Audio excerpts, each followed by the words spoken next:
of all, grabe, ang daming icons na kasama dito sa pelikulang ito. Mukhang papunta ka na doon. Oh my God, grabe. Means a lot. Grabe.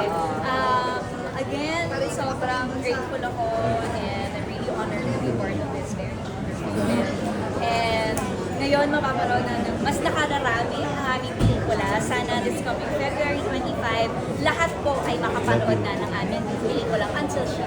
Alam ko, dream come true for you na makasama ang mga artistang makakasama mo sa pelikulang ito. Kung gusto ang makikipagtrabaho ni Sharo, kay Tita Woods, alam ba lang sa kung nakasama mo sa stage, lahat mahuhusay na Diba? Grabe, powerhouse cast talaga yung pelikulang ito. Yes, totoo po yan. Dream come true, dream project po ito.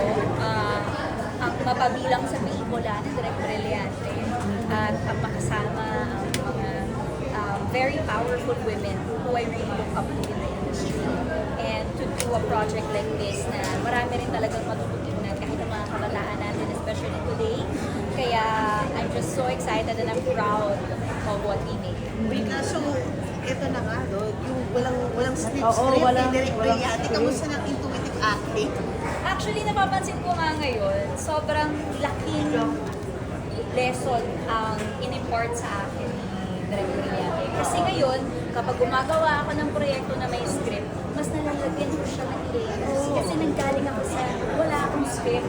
So parang natutuwa ko na mag-improv, na parang to add more layers to the character, to the lines, para to make the scene better, ganyan. So parang ang laking tulong niya sa akin bilang isang actor. And to further hone my craft. Grabe, bukod dito, ang dami mong line up for this year. Parang tinatawag na you're that actress to watch out for. Kasi imagine mo, I mean, in your generation, it is you.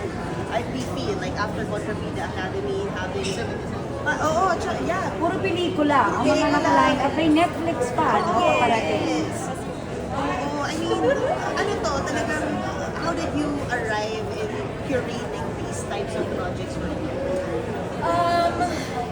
Actually, ayoko pong i-own. I don't want to claim the credit kasi it's really the producers and the management who really give me very important and impactful projects. And I'm just so grateful dahil inaalagaan ako ng tama ng GMA kasi napakaganda ng mga proyekto na binibigay nila at pinagkakatiwalaan nila sa akin.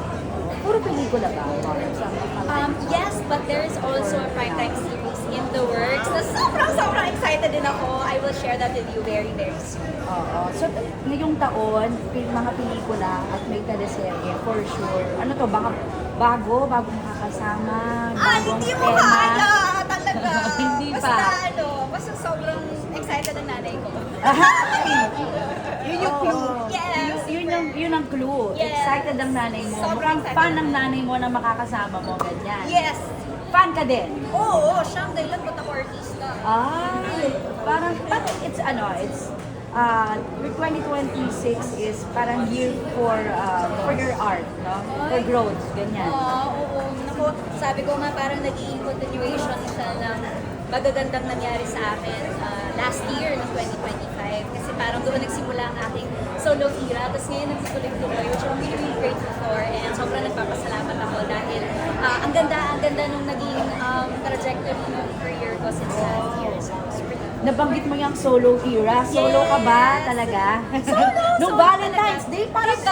solo ka. Yes, solo. Hindi, nakita ko yung yung post mo na parang you enjoyed parang being with yourself. Yes. May kasama ka ba? Or talagang wala? Parang kumain ka, nag-check-in ka, hindi ko alam Yes. Paano mo Staycation celebrate? mag-isa? Oo, Wow. Sa mga trip nito eh. Oo, sa Kasi Makati. naman. Nag-check-in ako doon, tapos nagpahatid lang ako sa tatay ko. Kasi nga ang plano ko is really to spend the whole Saturday. Yung Saturday kasi yung Valentine's Day. To spend the whole Saturday, to treat myself, take myself out on different dates. So nag-movie date ako, nag-cafe date ako, nag-fancy dinner date ako, and then come Sunday morning, tumakbo ako sa Ayala. Wow. Date with yourself. Diba?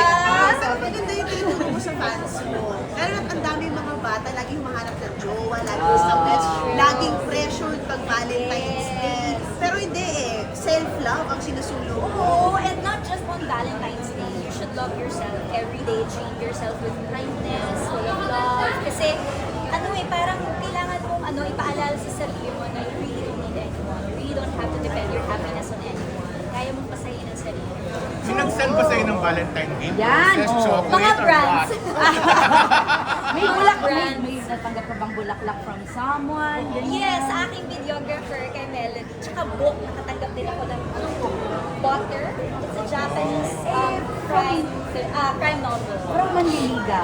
Meron. Parang naligaw. Parang naligaw Hindi address mo. nakarating.